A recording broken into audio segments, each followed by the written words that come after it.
Okay. Okay, Jeb. Okay. So, in accord with the inauguration of Mindanao's largest wellness center, this gathering surely provides momentum because we are very much honored to have here with us the presidential spokesperson, Secretary Harry. Good afternoon, sir.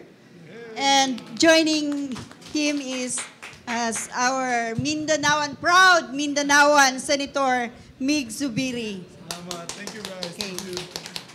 Well, So- good afternoon. Are we on? We're on. Good afternoon, Philippines. Good afternoon, ladies and gentlemen of the Malacanang Press Corps and the local press corps. Good afternoon, Senator Migs Zubiri. This is our first ever Palace briefing in Malaybalay, Bukidnon. And the occasion, as you know, is the inauguration of a privately financed and donated wellness center, the biggest in Mindanao, here in Malaybalay, Bukidnon. I'd like to thank, of course, Senator Migs Zubiri for making this event and this project possible, as well as the donor, Mr. Jose Ko, who is the founder of Friends of the Philippines Foundation. No? Now, the foundation that built the center not only donated the money, but also invested time and energy in the design, quality, construction of the rehabilitation center, making this rehabilitation center not only the best in the Philippines, but also one of the best in Southeast Asia. Upon completion, the foundation will also donate 30 million pesos per year to support the operation of the rehab center. This rehab center not only provides rehabilitation facilities, but also provides skills training for drug addicts so that they can become productive members of society in the future. I believe this will be beneficial to the Filipino society and the Filipino people.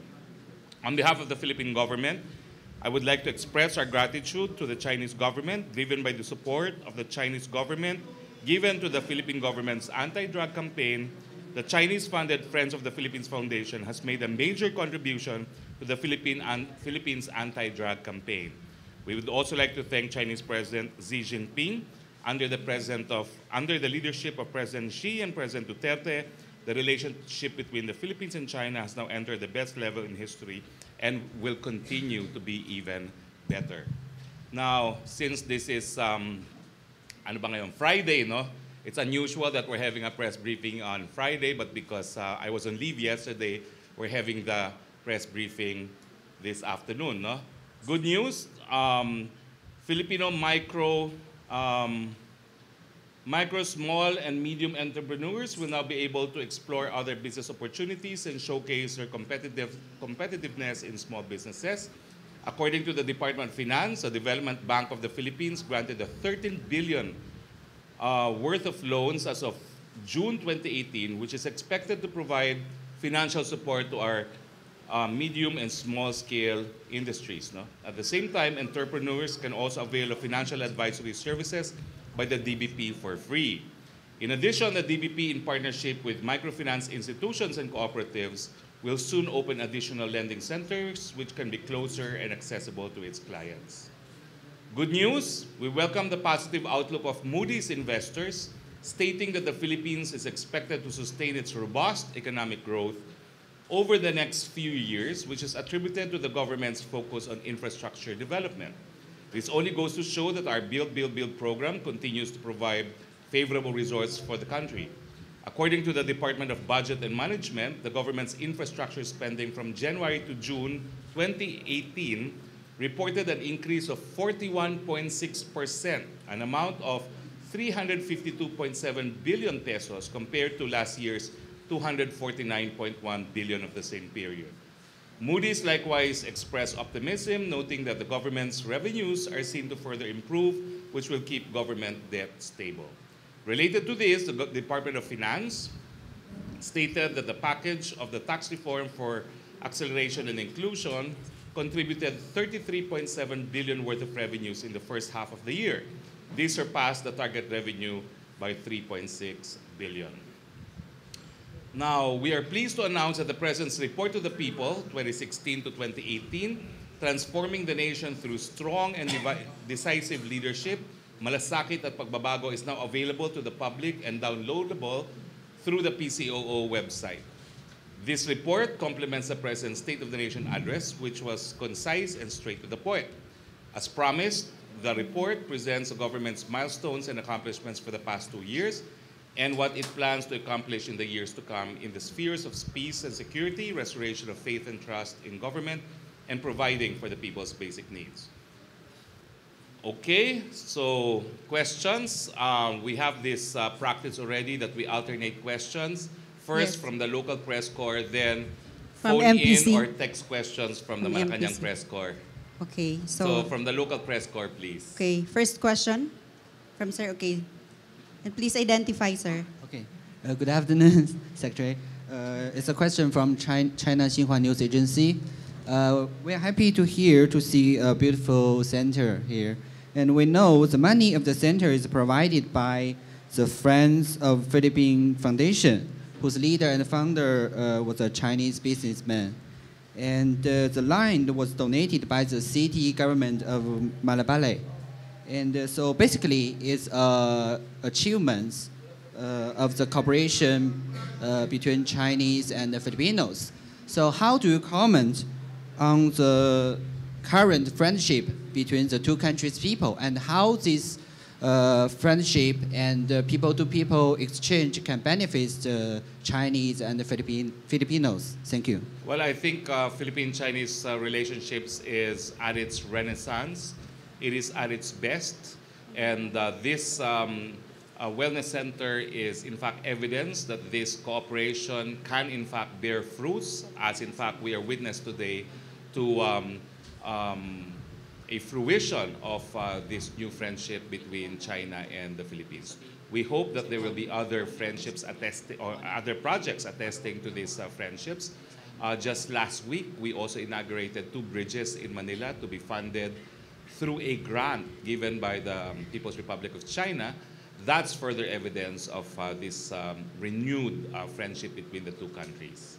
So we're very happy that we have this newfound cooperation that has resulted in collaborative undertakings from bridges to rehab facilities.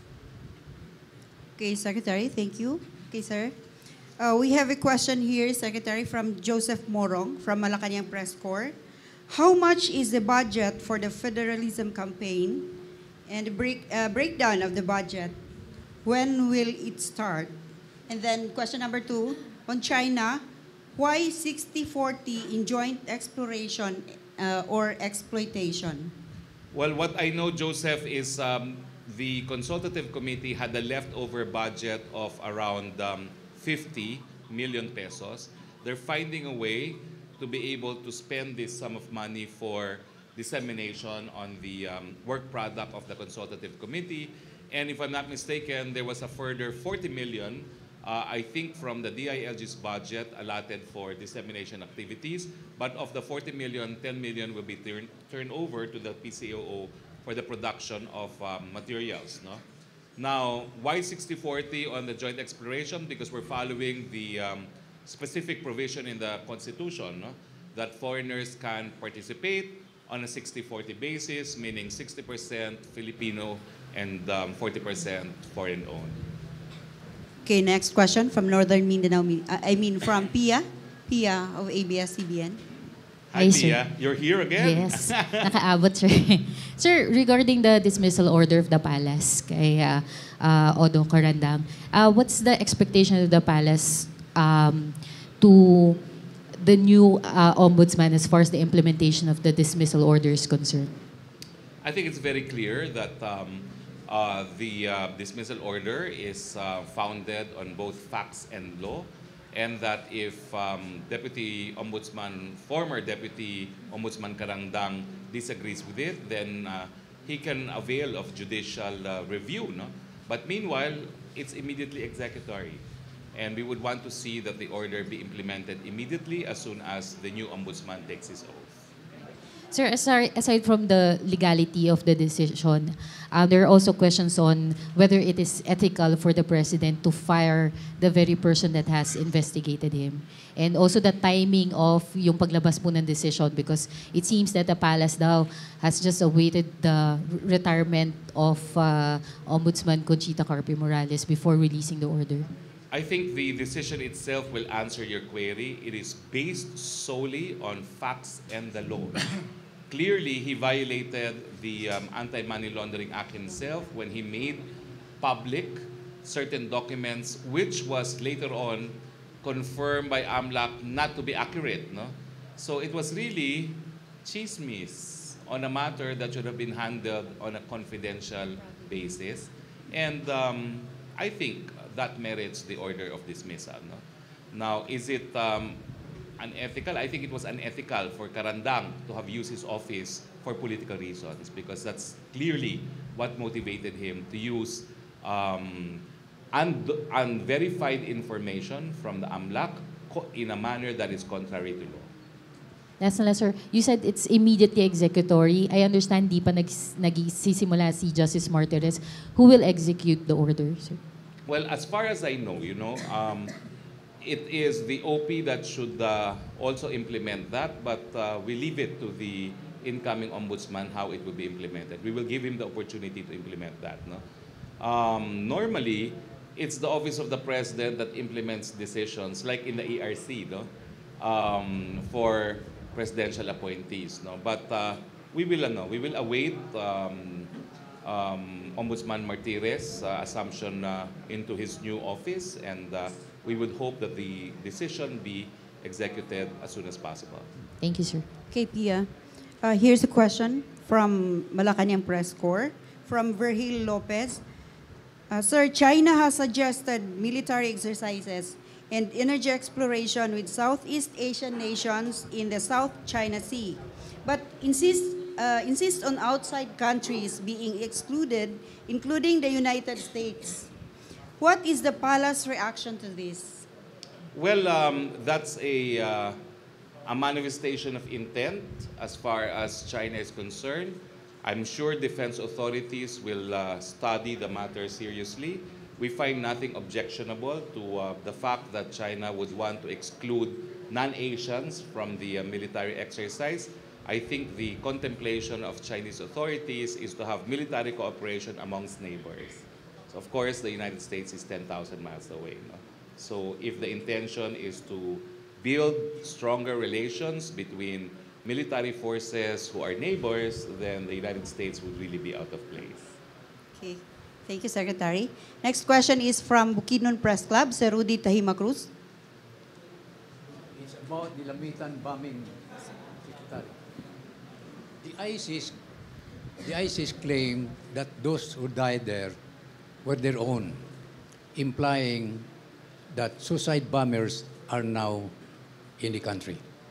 Your opinion, sir? Well, I would not jump to any conclusion. So far, we know that there has been a local cleric who has been ordered arrested. We know that it exploded in a vehicle and that it killed both passengers and those manning the checkpoint. No? I still have to get a final investigation report from law enforcement agencies. We are still not verifying that this was an ISIS attack. Authorities are still investigating. It's very easy to claim credit for an attack, but we're not concluding anything yet because investigation has just started. And I think it's authorities deserve praise for their early action leading to the arrest of one personality who may be involved in the bombing. No? So for now, I ask the public to cease and desist from making any speculation, and let's await for the final investigation report from law enforcement agencies. Okay, sir. Any follow-up? Okay. Here's a question from Malacanang Press Corps, from Virgil Lopez.